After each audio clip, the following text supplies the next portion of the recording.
하나님 말씀은 신약성경 누가복음 2장 41절부터 52절 말씀입니다. 그의 부모가 해마다 6월절이 되면 예루살렘으로 가더니 예수께서 12살 되었을 때 그들이 이 절기의 관례를 따라 올라갔다가 그날들을 마치고 돌아갈 때 아이 예수는 예루살렘에 머무셨더라. 그 부모는 이를 알지 못하고 동행 중에 있는 줄로 생각하고 하룻길을 간 후 친족과 아는 자 중에서 찾되 만나지 못하며 찾으면서 예루살렘에 돌아갔더니 사흘 후에 성전에서 만난즉 그가 선생들 중에 앉으사 그들에게 듣기도 하시며 묻기도 하시니 듣는 자가 다 그 지혜와 대답을 놀랍게 여기더라. 그의 부모가 보고 놀라며 그의 어머니는 이르되 아이야 어찌하여 우리에게 이렇게 하였느냐. 보라 네 아버지와 내가 근심하여 너를 찾았노라. 예수께서 이르시되 어찌하여 나를 찾으셨나이까. 내가 내 아버지 집에 있어야 될 줄을 알지 못하셨나이까 하시니 그 부모가 그가 하신 말씀을 깨닫지 못하더라. 예수께서 함께 내려가사 나사렛에 이르러 순종하여 받드시더라. 그 어머니는 이 모든 말을 마음에 두니라. 예수는 지혜와 키가 자라가며 하나님과 사람에게 더욱 사랑스러워 가시더라. 오늘 본문의 말씀은 예수님이 12살 때에 예루살렘 성전에 올라갔다가 부모가 아들을 잠깐 잃어버리는 그런 내용입니다.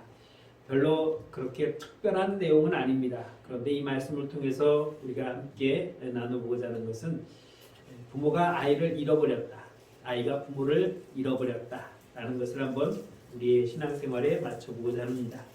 오늘 43절에 보면은 이렇게 말씀합니다. 그 날들을 마치고 돌아갈 때에 아이 예수는 예루살렘에 머무셨더라.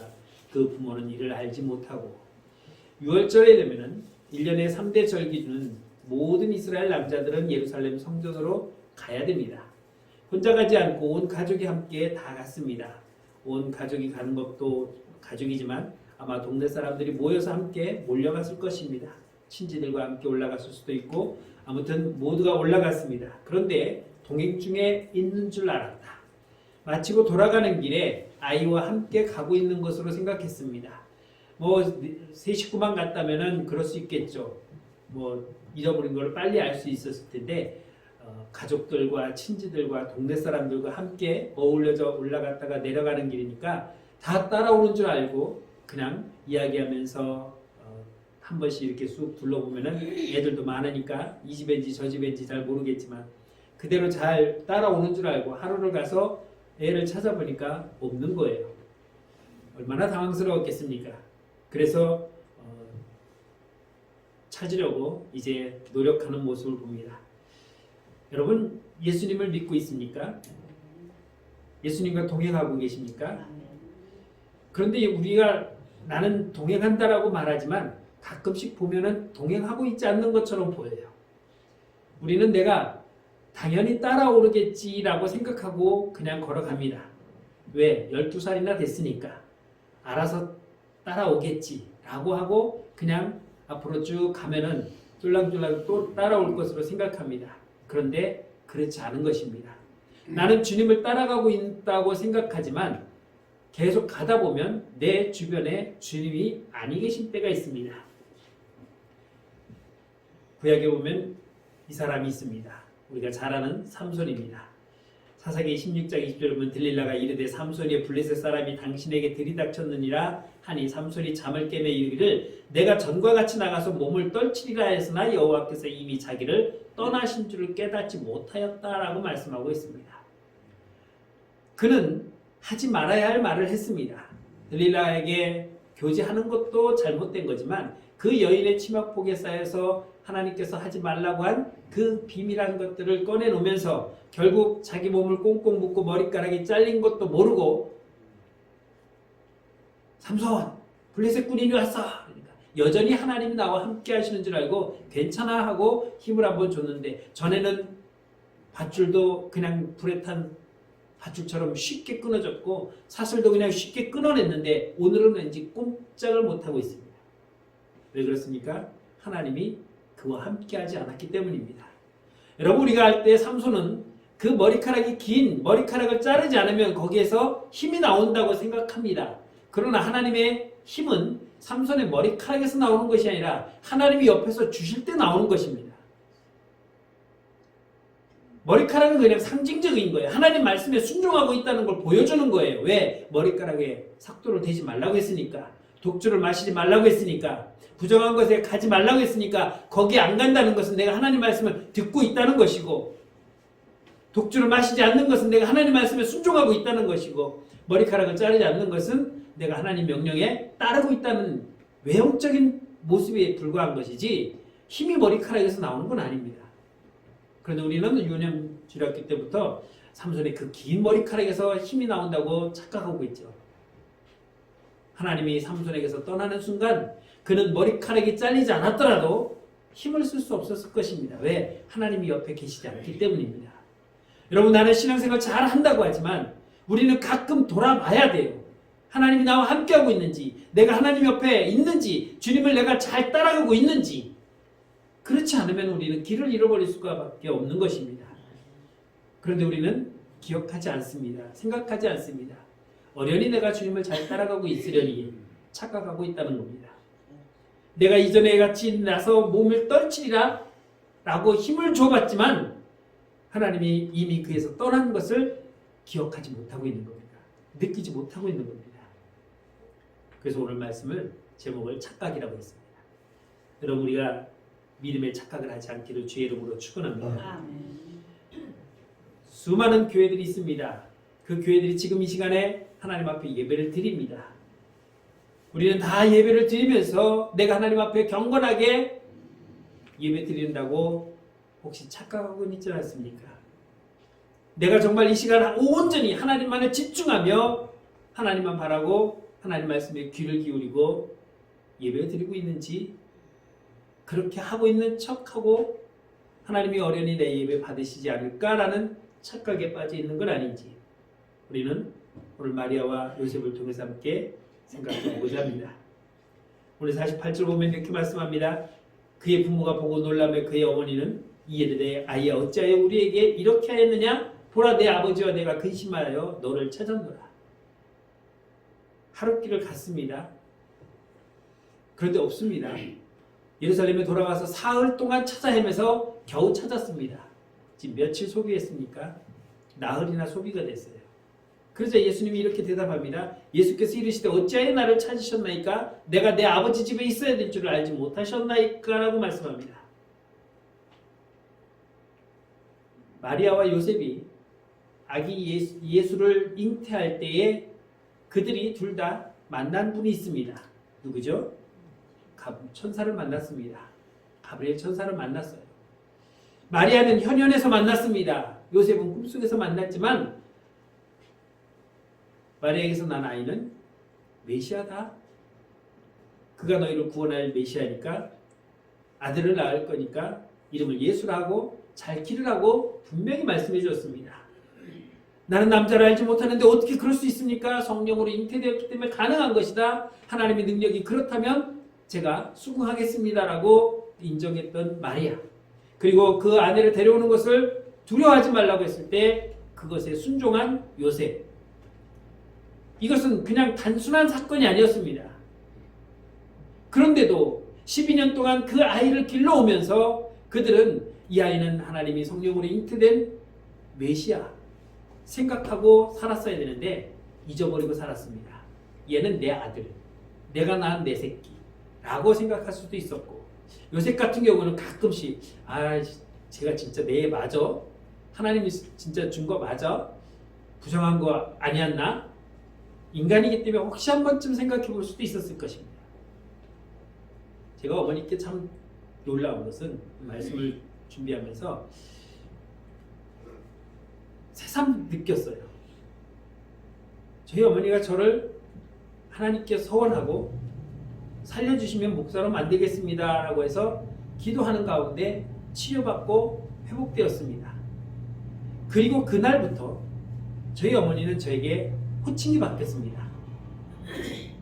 저희 집에서는 제가 막내이기 때문에 막내야 온 시발 식구도 심지어 동네 애들 아줌마들까지 다 막내예요. 내가 지네 집 막내인가? 우리 집 막내지. 그런데 그날부터 우리 어머니는 뭐라고 말씀하시냐면 막내 시가 됐어요. 한 번도 막내야라고 해본 적이 없어요.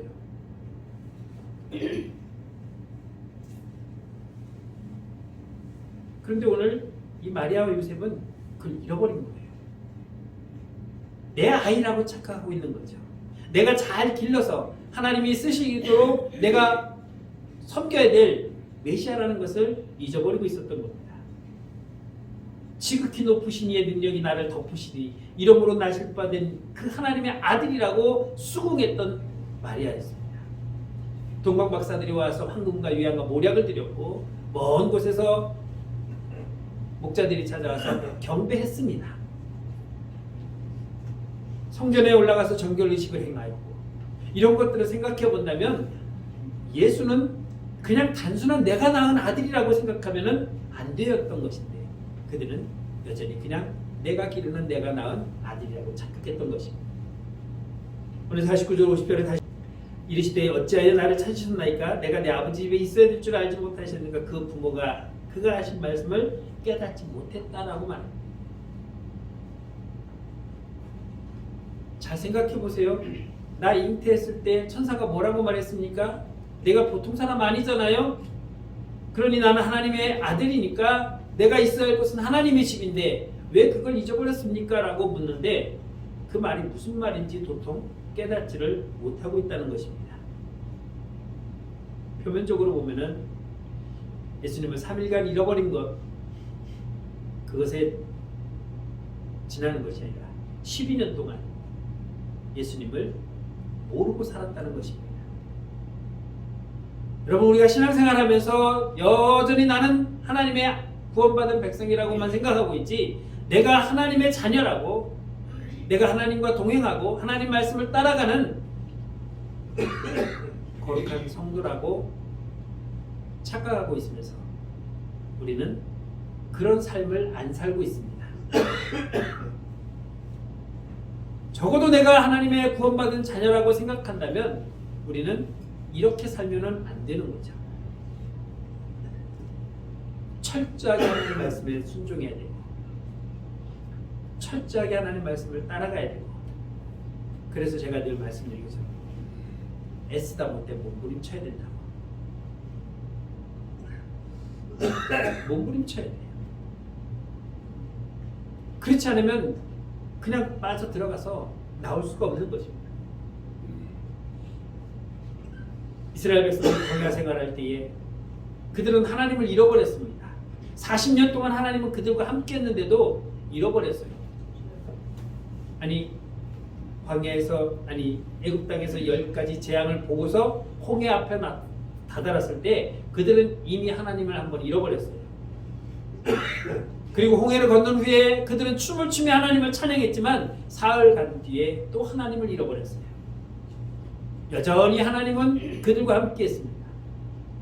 하나님이 영이시기 때문에 보이진 않지만 구름기둥으로 불기둥으로 낮과 밤에 끊임없이 그들과 동행하면서 그들의 길을 안내해 주었는데도 불구하고 따라가면서도 하나님을 잃어버리고 살았습니다. 물이 없다고 원망하고, 바다가 막혔다고 불평하고, 고기가 없다고, 먹을 게 없다고. 그들은 틈만 나면 하나님을 잃어버리고 원망과 불평을 쏟아붓고 있습니다. 여러분, 이스라엘 백성들만 그랬습니까? 오늘 우리도 마찬가지예요. 여러분, 지난 일주일 동안 내가 어떻게 살았는지 한번 생각해 보십시오. 정말 말씀대로 듣고 말씀대로 살려고 몸부림쳤습니까? 제가 지난주에 설교 때 그랬죠. 한 주간 살아가면서 내가 얼마큼 말씀을 지키고 살아가는지 한번 스스로 점검해 보시라고. 민수기 11장 20절에 보면 이렇게 말씀합니다. 냄새도 싫어하기까지 한 달 동안 먹게 하시니 이는 너희가 너희 중에 계시는 여호와를 멸시하고 그 앞에서 울며 이르기를 우리가 어찌하여 애굽에서 나왔던가 하니라. 먹을 게 없다고 불평합니다. 고기가 없다고 불평합니다. 우리가 애굽에 있을 때는 부뚜막에 앉아서 정말 질리도록 고기 먹고 살았는데 여기 오니까 고기도 못 먹고, 그래서 하나님이 그들에게 질리도록 먹게 해주겠다는 거죠. 한 달 동안 고기만 먹어보십시오. 질리겠죠. 그자 21절에서 모세가 이르되 나와 함께 있는 이 백성의 보행자가 60만 명이 온데 주의 말씀이 한 달 동안 고기를 주어 먹게 하겠나이까? 라고 묻습니다. 하나님, 장정만 60만, 애들과 여자들과 어르신들까지 하면은 200에서 300만 명이 되는 이 사람들에게 한 달 동안 고기를 먹이신다고요? 우리가 가지고 나온 가축을 다 해도 며칠이면 없어질 건데 가능하시겠습니까? 무슨 말입니까? 하나님을 의심하는 거예요. 하나님 그런 능력 돼요? 이게 가능해요? 하나님은 전능하신 하나님이라고 우리는 찬양하고 노래하고 고백하지만 실제적으로 그 엄청난 일을 딱 바라보면 하나님 이게 가능해요? 안 될 것 같은데 라고 우리는 불신합니다. 22절에 보면은 그들을 위하여 양떼와 소떼를 잡은 즉 조카오며 바다의 모든 고기를 모은 즉 조카오니까 우리가 갖고 있는 이 양떼들 소떼들 다 먹어도 바다에 있는 고기를 다 잡아온들을 한 달 동안 우리를 먹을 수 있겠습니까? 누가 말하는 거냐면 모세가 말하는 거예요. 누구에게? 하나님께. 23절에서 여호와께서 모세에게 이르시되 여호와의 손이 짧으냐? 내가 이제 내 말이 내게 응하는 여부를 보리라. 네가 나를 그 정도밖에 생각하지 못하냐? 내 손이 짧아서? 내 손이 작아서? 내 능력이 없어서? 봐라 내가 한 달 동안 먹이는 거. 왜 이런 말을 합니까? 하나님을 놓쳤기 때문입니다. 하나님이 여전히 나와 함께하고 있다고 착각하고 있는 것입니다. 말로는 전능하신 분이지만 현실에서는 하나님은 여전히 내 생각을 뛰어넘는 분이 아니라 내 생각 안에 있다고 생각하고 있습니다. 제가 말씀드렸죠? 내가 하나님이 이해된다면 나는 누구라고요? 내가 하나님이에요. 우리는 하나님을 이해할 수가 없어요. 그분은 신이고 나는 피조물이기 때문에. 내가 이해한다는 것은 내가 하나님이든 하나님이 인간이든 둘 중에 하나예요. 그런데 우리는 그것을 자꾸 이해하려고 해요. 그러니까 하나님이 어떤 분인지 모르고 하나님이 여전히 나와 함께 있는 것이라고 착각합니다. 예수님을 따라다녔던 제자들을 보십시오. 그들은 3년 동안 주님과 동고동락했습니다. 그런데 그들은 주님의 능력을 제한하고 있습니다. 여러분 베스다 광야에서 어떤 일이 일어났는지 아시죠? 오병이어의 기적이 일어났습니다. 장정만 5,000명이 여자와 노인과 어린아이를 뺀 어른 남자 성인만 5,000명입니다. 그런데 이들에게 먹을 것을 주라고 했더니 계산을 합니다. 주님, 이 많은 사람을 먹이려면요 최소한 200데나리오너치의 떡을, 우리가 떡이지만 걔네는 빵이죠. 빵을 사도 부족하지 않을지 모르겠습니다 라고 이야기합니다. 현실적인 거예요. 광야에서 아무것도 없는데 그들을 먹이려면은 적어도 200데나리오너치의 빵을 사와야 이들에게 먹을 수 있을 것 같습니다 라고 얘기하는데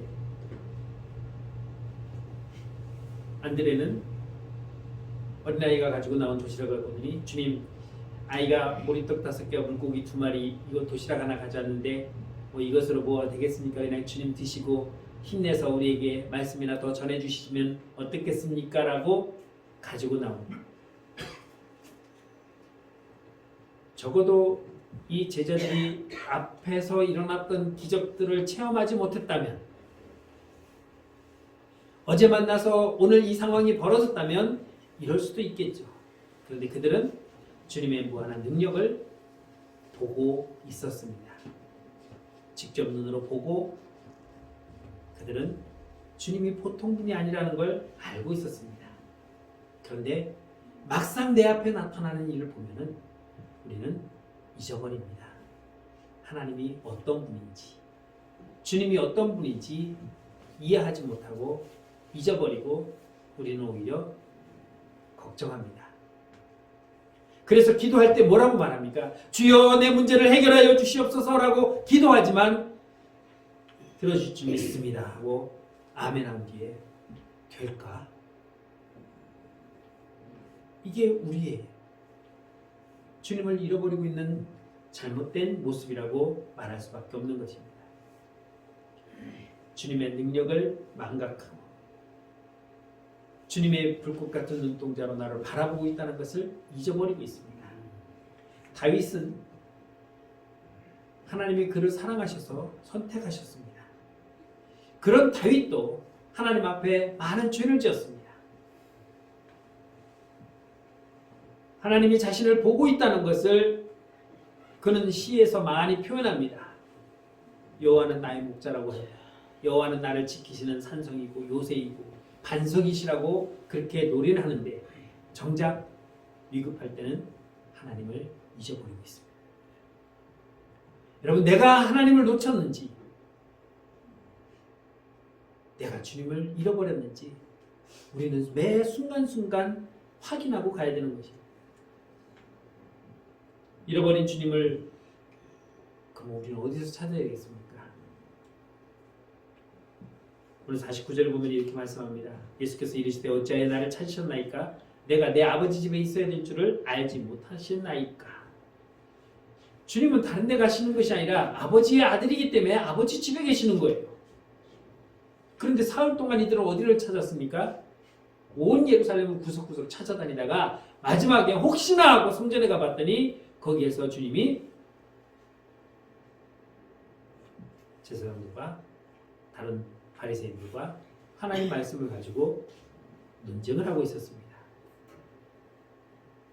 나는 아버지의 아들이기 때문에 아버지 집에 있는 것은 당연한 것이라는 것이 주님의 말씀입니다. 오늘 이 말씀이 내가 내 아버지 집에 있어야 될 줄, 여러분 성경 펴고 계시죠?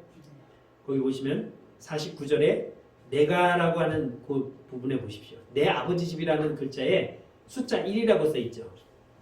그 1 보셨습니까?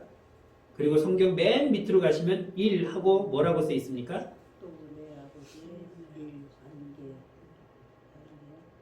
또는 내 아버지의 일에 관계하여. 내 아버지 집은 내가 아버지와 관계가 되어 있다는 것을 얘기하는 거예요. 해석한 겁니다. 그게 내 아버지 집이라는 것을 그렇게 해석한 거예요. 내 아버지 일에 내가 관계되어 있다. 그러니까 나는 아버지 집에 있는 것이 당연하다는 것입니다. 헬라 원어에는 집이라는 단어가 없어요. 그냥 그래서 내 아버지의 것들 중에 있어야 된다. 내 아버지의 소유된 것에 내가 있어야 되는 것은 당연한 것인데 왜 나를 엉뚱한 데서 찾습니까? 라고 지금 주님이 말씀하고 있는 것입니다.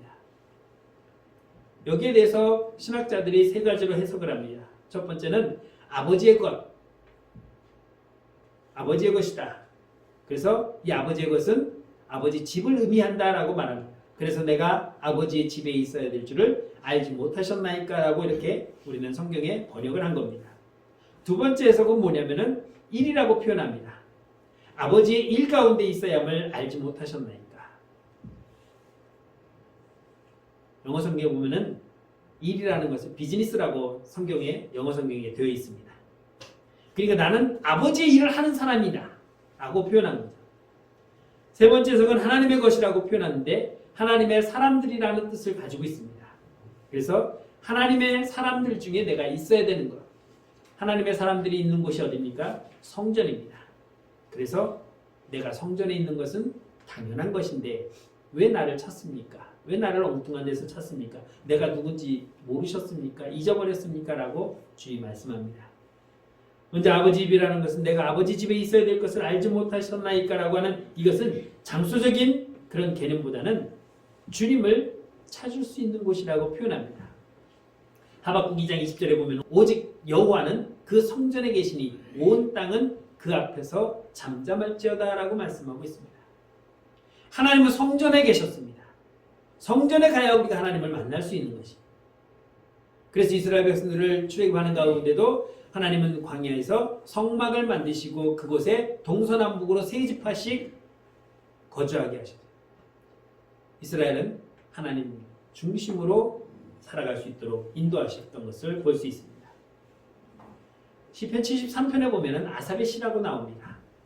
이 아삽이 1절부터 16절까지 뭐라고 말하냐면 하나님, 왜 의인들은 이렇게 고난을 당하고 악인들은 그렇게 잘 삽니까? 그래서 뭐라고 고백하냐면은 하나님이 참으로 이스라엘 중 마음이 정결한 자에게 선을 행하시나 나는 거의 넘어질 뻔하였고 나의 걸음이 미끄러질 뻔하였으니 이는 내가 악인의 형통함을 보고 오만한 자를 질투하였습니다. 악인들은 뭘 해도 다 잘 된대요. 왜 쟤네는 잘 되고 나는 안 돼야 됩니까? 우리는 하나님의 자녀잖아요. 그런데 아이들은 어떻습니까? 걔네는 뭐 원하는 거 있으면 다 지들 마음대로 다 된대요. 오히려 그들은 행복하고 즐겁고 이렇게 살아가는 게 도대체 이게 말이 됩니까? 라고 불평을 하는데 16절까지 쭉 불평하다가 17절에 뭐라고 말씀하냐면 하나님의 성소에 들어갈 때야 그들의 종말을 내가 깨달았나이다 라고 말합니다. 여러분 세상의 사람들이 잘 되고 있습니다. 교회도 안 다니면서 예수도 안 믿으면서 그 사람들이 얼마나 잘 먹고 잘 사는지 모릅니다. 강남에 사는 사람들 보십시오. 집 한 채만 갖고 있어도 벌써 수십억이에요. 그런데 세금 낼 돈이 없다고 세금 깎아달래요. 25평짜리도 뭐 17억, 20억, 25억 가는데 그거 팔고 의정부만 하다가 5억만 줘도 그냥 한 30평은 살 텐데 20억 갖고 남은 생에 그냥 편안하게 먹고 살아도 되는데 그 25억, 30억짜리 깔고 앉아가지고 세금 낼 돈 없으니까 세금 깎아달라고. 우리하고는 전혀 차원이 다른 삶을 살아갑니다. 그들은 그렇게 잘 먹고 잘 살아요. 그런데 우리는 뭡니까? 예수 잘 믿고 있는데 이 시골에서 죽으라 하고 아침부터 이제 또 농사 시작하는데 땀 흘리며 그냥 몸 부스라지라고 일해도 그들이 버는 것에 비하면 별 볼 일 없어요. 그들은 집을 다 갖고 있으면서도 또 집을 사요. 그리고 또 팔고 또 남겨요. 왜 악인들이 이렇게 다 잘 먹고 잘 사는데 왜 주의 백성들은 이렇게 힘들고 어렵게 살아야 됩니까? 불평했는데 성전에 와보니까 하나님을 만나고 나니까 아 그렇구나. 그들은 이 땅에서 잘 먹고 잘 살지만 그들이 길어야 100년에서 재수없이 120년 산다고 해도 그들이 죽으면 다 지옥 갈 인생이고 우리는 이 땅에서 고난을 받고 어려워도 하나님과 함께 살아가는 내 삶은 이 다음에 하나님 나라에서 영원히 살 하나님의 백성이라는 것을 깨닫고 나니까 하나도 안 부러운 거예요. 그들이 50평짜리 아파트를 갖고 있든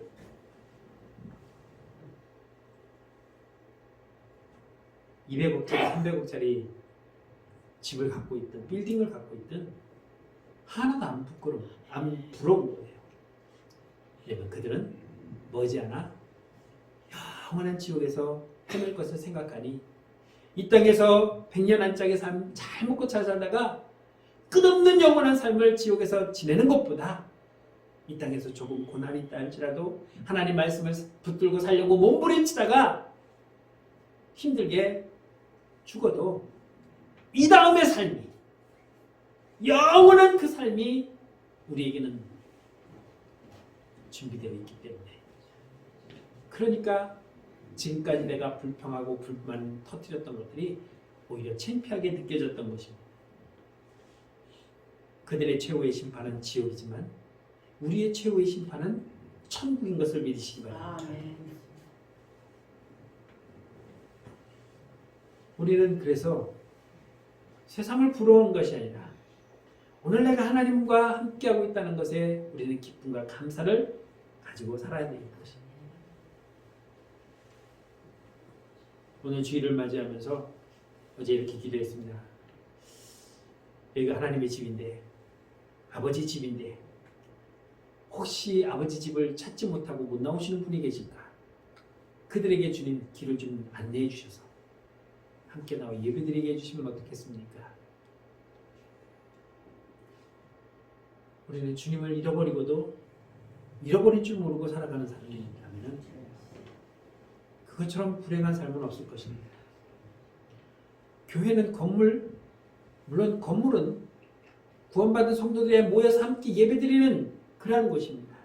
그러나 그보다 더 중요한 것은 내 자신이 하나님의 성전이 되어서 내가 하나님 앞에 부름받아 주의 일을 하는 그 집에 거하는 사람이라는 것을 우리는 분명히 기억해야 할 것입니다. 여러분 창세기에 보면은 출애굽기 보면은 출애굽기 40장으로 기록되어 있어요. 이 출애굽기 40장에 무슨 내용이 있냐면 40%니까 4, 4, 16, 16장에 성막에 관한 이야기만 써 있어요. 성막을 짓 때 무슨 가죽으로 어떤 크기로 어떻게 지어서 어떤 줄을 만들어 어떤 가죽으로 덮고 어떻게 수를 놓으며 받침대는 몇 개로 몇 사이즈로 어떻게 세우며 그것을 지탱할 수 있는 끈은 어떻게 묶고 그것을 또 접어서 옮길 때는 누가 담당하고 누가 옮길 것이며 이런 것들에 대한 모든 것들이 장장 16장에 대해서 성막에 관한 것만 기록하고 있는 것입니다. 아무나 성막을 짓는 것이 아니라 아무나 성막을 거두는 것이 아니라 정해진 사람 외에는 손을 댈 수가 없는 거예요. 내가 주의를 하고 싶어도 할 수가 없습니다. 왜? 거기에 부름받지 않았기 때문에. 여러분 내가 하나님 앞에 부름받았다는 것이 얼마나 놀라운 축복인지 여러분 그 분명히 기억하셔야 됩니다. 여러분 요즘 경제가 어려워서 일을 못하고 있는 사람들이 많다고 그러죠. 장사가 안 돼서 폐업하는 사람들이 많다고 합니다. 무슨 말입니까? 일이 없다는 거예요. 하고 싶은데 일을 못 찾는 거예요. 근데 우리는 일할 수 있도록 부름받은 것입니다. 다윗은 하나님의 전을 지으려고 하나님께 간구했어요. 하나님, 제가 성전을 짓겠습니다. 근데 하나님이 뭐라고 말씀하시냐면 너는 안 된다. 너는 군인으로서 많은 싸움을 하며 피를 흘렸기 때문에 너는 지을 수 없다라고 하나님께서 거절하셨습니다. 여러분 성전 하나 짓는 것이 아무나 짓는 게 아니에요. 우리나라에 5만 명이 넘는 많은 목사님들이 있고 뭐 우리 교단뿐만 아니라 모든 교단에 가면 5만 개가 넘는 교회들이 있어요. 그런데 그 많은 교회 중에 그 많은 목사님 중에 성전을 지은 목사님이 얼마나 되는지 아십니까? 10%도 안 돼요. 돈 있다고 짓는 것도 아니고 기도만 한다고 해서 짓는 것도 아니에요. 돈 있어도 못 짓는 교회 있어요.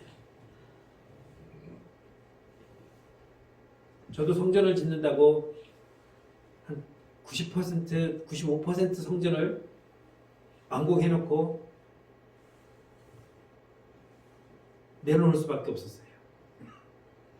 그래서 성전은 아무나 짓는 게 아니구나. 제가 여기 부임했더니 성전이 다 지어져 있어요. 제가 지을 일이 없더라고요. 그런데 반 이상은 지었어요.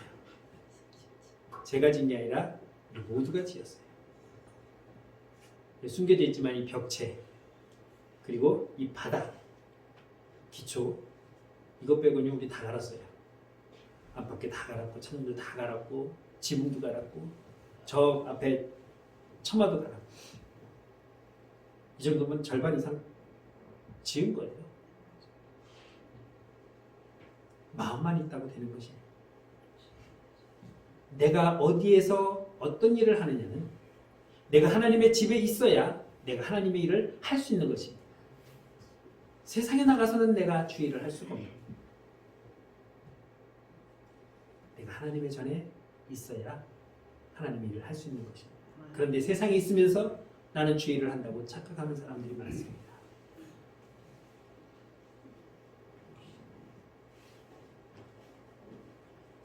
에스겔을 보면은 성전에서 흘러나오는 물로 인해서 새로운 기적이 나타나는 것을 보여줍니다. 우리는 성전에 있을 때 내가 온전해질 수 있는 것이고 성전에 있을 때 주의를 할 수 있는 것입니다. 세상에 있으면서 내가 주의를 한다고 착각하지 마십시오. 내가 주님을 따라가지도 않으면서 내가 주님과 함께 있다고 착각하지 마십시오. 내가 주님과 함께하고 있다면 나는 주의를 해야 되는 것이고 내가 주님과 함께 걸어가고 있다면 나는 주님의 모습을 비추는 자가 되어야 하는 것입니다.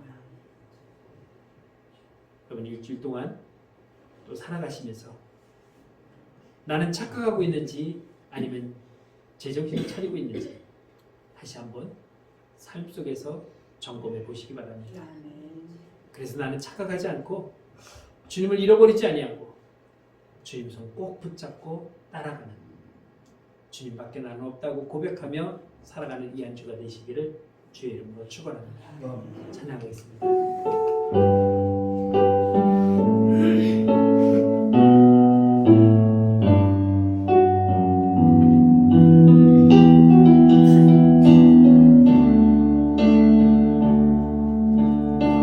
무엇과도 주님을 바꾸지 않으리 다른 어떤 은혜 구하지 않으리 오직 주님만이 내 삶의 도움이시니 주의 얼굴 보기 원합니다.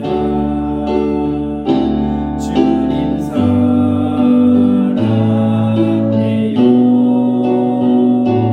온 맘과 정성 다해 하나님의 신실한 친구 되기 원합니다.